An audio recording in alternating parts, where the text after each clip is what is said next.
Hey guys, how's it going? Welcome back to another Black Ops Cold War video. I've heard a couple of things about launchers recently and them being a bit easier right now, getting the gold, getting the challenges done, and I wanted to put this to the test and basically make another video on the launchers and especially the CIGMA. Now apparently in recent patches and updates with the RPG you can now shoot down UAVs a lot easier, damage has been buffed in the RPG ever so slightly, so now it's a bit more effective against Flak Jacket. But what does that mean for the CIGMA? For me, the CIGMA was the worst weapon I've used in this game. It took the longest to get double kills with, and honestly, they were just an absolute pain to do. I don't know why the developers made it so difficult to get the CIGMA gold, or why they made it so difficult to get kills with Flak Jacket. I don't know if they were having a bad day, or they just don't like us as a community anymore, but I want to put this to the test and give you guys some tips and tricks on it, and hopefully I can help you guys get it a little bit easier. So I've already recorded this video, and I already know what's going to happen. So down below, you'll see the timestamps on the different parts of the video that if you want to go click on, you're more than welcome to. But I want to give you a very brief summary and overview of what I found when recording this video at the start, so you can skip to different parts if you wanted to. So in summary, 6v6 face-off on hardcore is very good. Small maps, fast-paced, really good for getting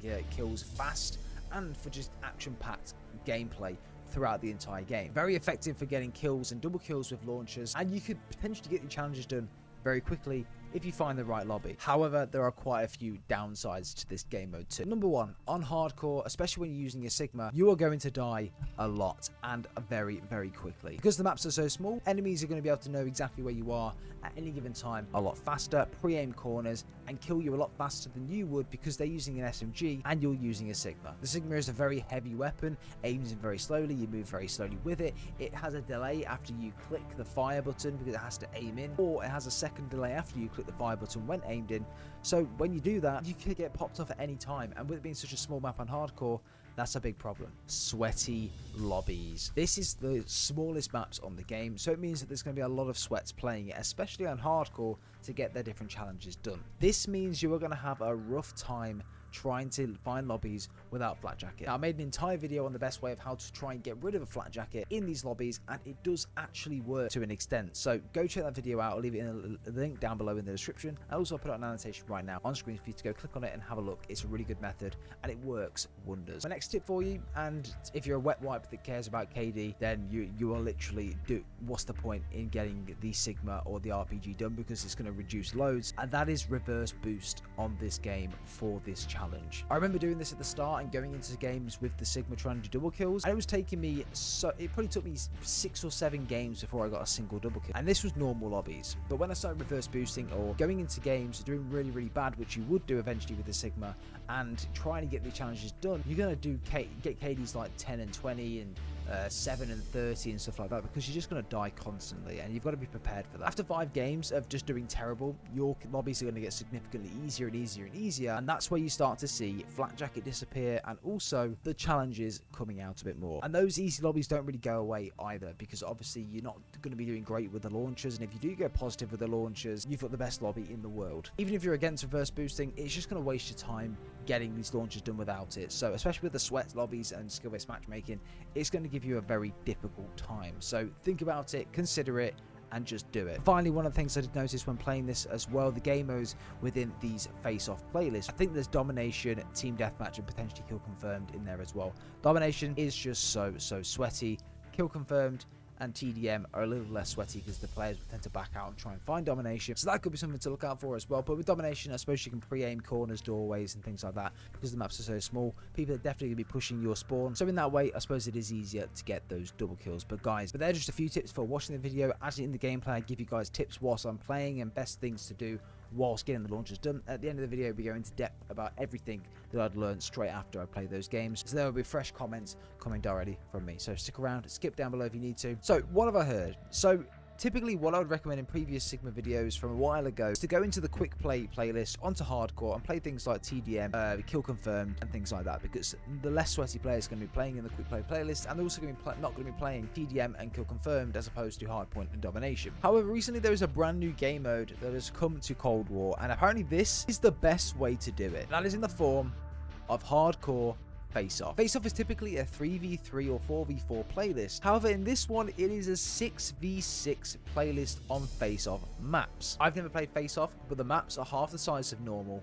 and you get 6 players in any given match. I've never played this before. I'm really looking forward to playing it in normally, actually, but I want to see if it does help with the Sigma. So as you can see right here, we've got the Sigma on as a secondary. I do have a dark matter. I'm going to flex a little bit on that. But yeah, let's try and get these double kills done with the Sigma and see how many we can get in this game of hardcore 6v6 face-off. I want to also put it out there, never played these maps in my life. These are literally the first time I've played it, and the first time I've played Cold War in a long time, as you can see by my level.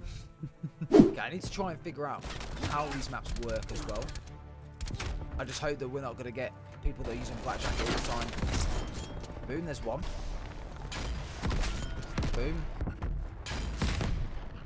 Oh, flat jacket, just stop it, man.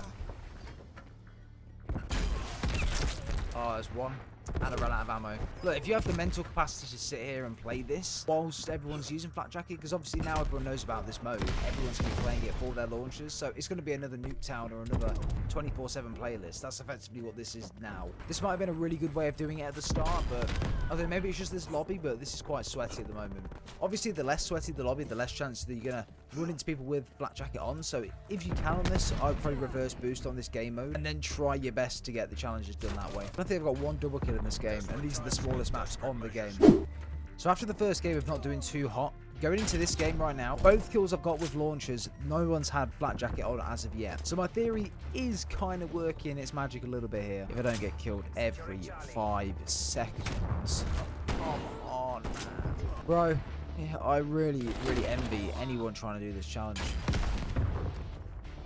Seriously, I don't know how I survived this. The problem with the Sigma is it's just not a gun built for getting kills, so it's not even the point of me trying to get the kills sometimes. It's trying to set up to get the kill. Like, aiming in so slow, you move so slowly with it, you move slowly whilst aiming in with it. Sometimes your bullets can be delayed when trying to shoot someone. The rockets can fly everywhere, so not necessarily always going to hit the target. And trophy systems just fucking screw you. Boom, bro. No one in this lobby is using flat jacket. Plus, look at the level differences, man. Okay, I've had enough, to be honest. I've had enough of playing the launchers. So, in summary, what have I found out? What do I recommend to you guys? Well, 6v6 is good. 6v6 face-off is good. Smaller maps, more action, hardcore, more chance of getting a double kill when you actually do play nicely. But at the same time, you've got to also remember that with the maps being smaller, you've also got a lot more of a chance of being spawn trapped, killed when trying to kill someone, and you might not have as much luck that you would on a normal base map. But I've played 6v6 when trying to get my launchers done. Maybe in some cases, maybe for some of the challenges, like for example the double kills, I might have done it for that with the Sigma. But for the majority of other challenges, probably not. Again, you've got a lobby surf with this. This isn't a got to, but it's just makes your life so much easier. Reverse boost. If you're playing in normal lobbies, you're just wasting your own time. It's absolutely pointless. You might as well do bad for 5 games like I've just done. Get into some, pretty terrible lobbies and get these challenges done much faster. It's just going to save you loads of time, and it's not going to waste your time, and it's not going to get you as frustrated. Make sure you're always playing in the quick play playlist, even if it's not in 6v6. Make sure you're always choosing TDM and hardcore kill confirm in the quick play playlist, because less sweaty people are going to be playing in them, rather as opposed to the actual 24/7 game modes that are currently out. And despite the maps being tiny, the waiting game was quite strong, so I would recommend trying to rush around with the Sigma and try and pick off points around the map and aim in at parts of the map the enemies are going to spawn from. Obviously, with the maps being a lot smaller, it takes a lot less time for you to get to those points and pre-aim, but also bearing in mind it takes a lot less time for them enemies to get to your position. And they'll probably get there faster because they'll be using SMGs, and you'll be lugging a massive RPG or Sigma around, but in very high level. Face off 6v6 for hardcore, for launchers, yes, very good for double kills. Not too good for any of the actual score streak challenges though. You die very fast, but you can also kill people very fast. It can be effective for getting double kills when you play it right. However, again, flat jacket could be your worst nightmare on this map. Number 1 tip as well, reverse boost. Even if you don't want to reverse boost with another account, play 5 really bad games when trying to do it like I did, and then after that the lobby should get worse and worse, and it'll just make life so much easier for you. But guys, I hope you have enjoyed today's video, and I hope it has helped you a little bit as well. I know the launchers are a pain, but I'll try and help as much as I can to give you tips that are up to date on how you guys can get them as quickly as possible. But best of luck with all your launches, guys. I hope you've enjoyed the video. If you have, just leave a like and subscribe down below. We're 105,000 subs, which is crazy. But yeah, we'll see you in the next one.